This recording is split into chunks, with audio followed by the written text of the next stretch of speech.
जबकि अल्पसंख्यक और गुस्से में है, क्योंकि उनके जाने से लोग कहीं ना कहीं अल्पसंख्यक समाज भी ये कह रहा है कि हम लोग हमें कहीं ऐसा ना दगा ना समझे, इसलिए हमारा एक साथी ने अगर दगा किया है तो बढ़ चढ़ के हम लोग हजारों आएंगे। सुनने में आता है हेमंत सोरेन तो झोला लेके बैठे हैं घर में, वो आपके लोगों को खरीदने के लिए। कहाँ तक वहाँ कल्पना सोरेन जी लड़ेंगे, और ऐसे में आप लड़ेंगे तो राज्य का माहौल आप पे केंद्रित हो जाएगा, मीडिया में आपको जगह मिलेगी। इस टाइप से किसी ने उनको फीडबैक कि दो जिस्म एक जान, एक जयराम एक रिजवान, लेकिन आज उन्हीं का बदल गया जुबान।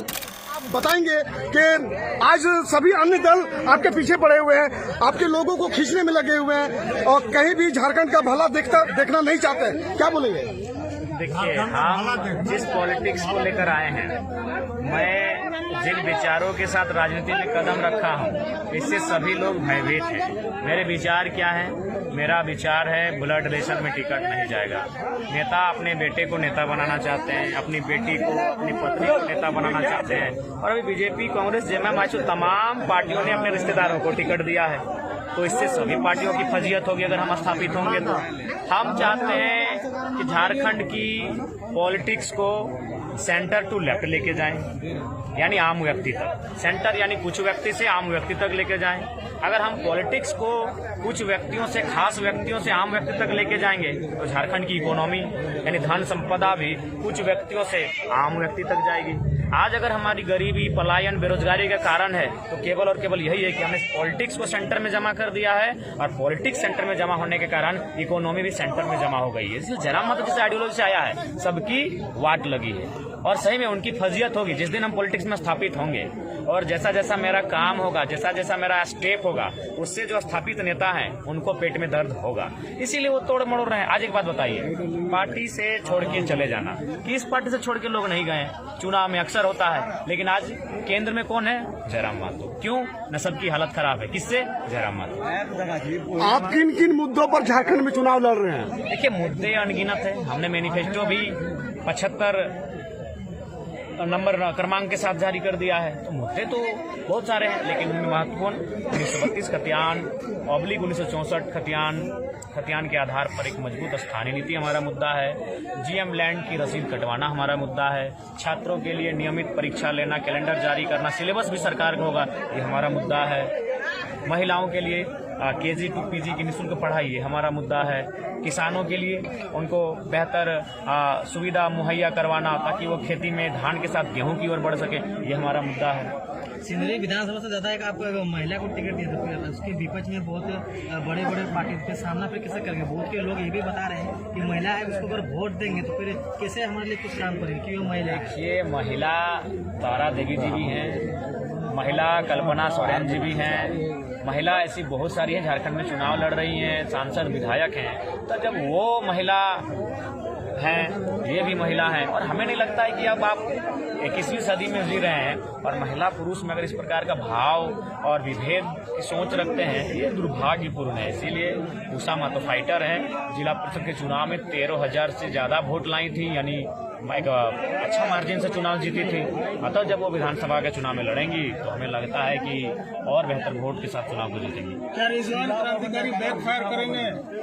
कुछ नहीं आ पाया। उन्होंने खुद अपने लिए कुछ पल की क्षण के लिए, कुछ क्षण की खुशी के लिए, कुछ क्षण की मौज मस्ती के लिए उन्होंने अपने एक उज्जवल और बेहतर भविष्य पर सवाल चिन्ह खड़ा किया है। कोई फर्क नहीं पड़ेगा, इसके लिए हम लोग आश्वस्त। दादा, लोग कहते थे कि दो जिस्म एक जान, एक जयराम एक रिजवान, लेकिन आज उन्हीं का बदल गया जुबान।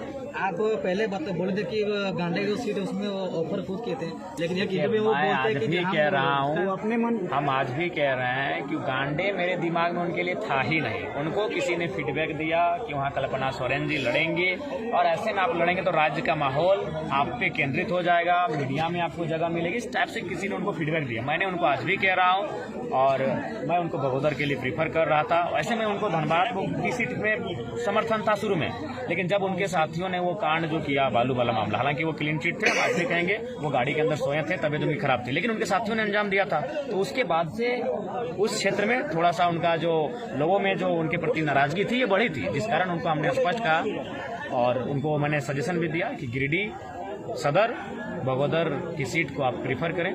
फिर अचानक एक दिन बात हुई उनसे हमारी, मिल के ही बात हुई, एक दिन टेलीफोन में भी बात हुई।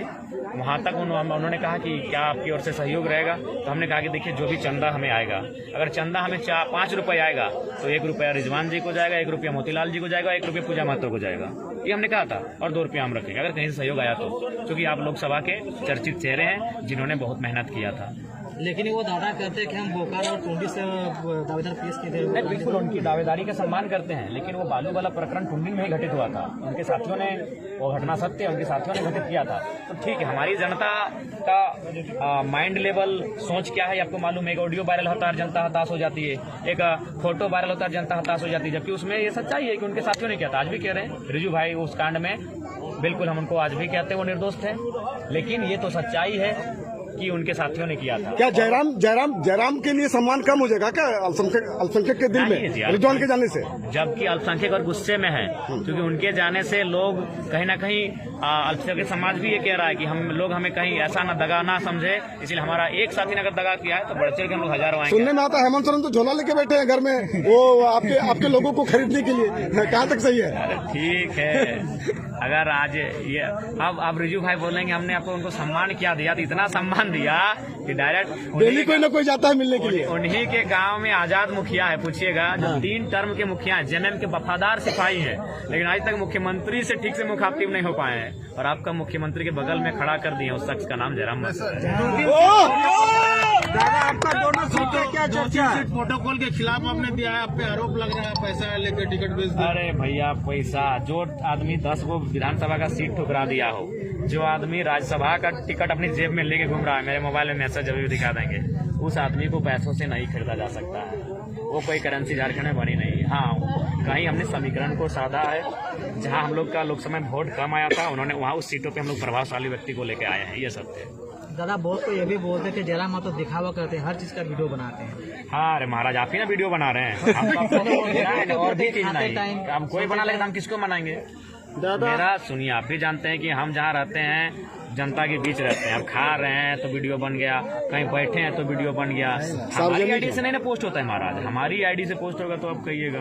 और आप देखिए, हम तो आपको नहीं बोले कि हमारा बयान या वीडियो ले, आपको लगता है कि हम हमारे बयान को लेंगे, हमारे विचारों लोग तक पहुंचेंगे, आप लेने आए हैं। दादा, बेरमो और डुमरी के बारे में कुछ बताइए। बेरमो और डुमरी दोनों सीट को बेहतर तरीके से सुनिश्चित से जीत रहे हैं, और मैंने पहले ही कहा था, एक पहाड़ से, जंगल से, दूसरा कोयले की खदान से लड़ेंगे, हम अपने वचन पे कायम हैं। दादा कितना सीट निकलने वाले हैं आपका? बहुमत की सीट निकलेगी पोंगादा, बहुमत की सिरसा विधानसभा में कैची छाप का जो सदस्य है उसका, और प्लस अशोक मंडल का जो सदस्य है, बीच में अपना मतलब समन्वय ठीक नहीं हो। देखिए, कम्बिनेशन के लिए आज हम आए थे, आज जो बैठक बुलाई गई थी कार्यकर्ता सम्मेलन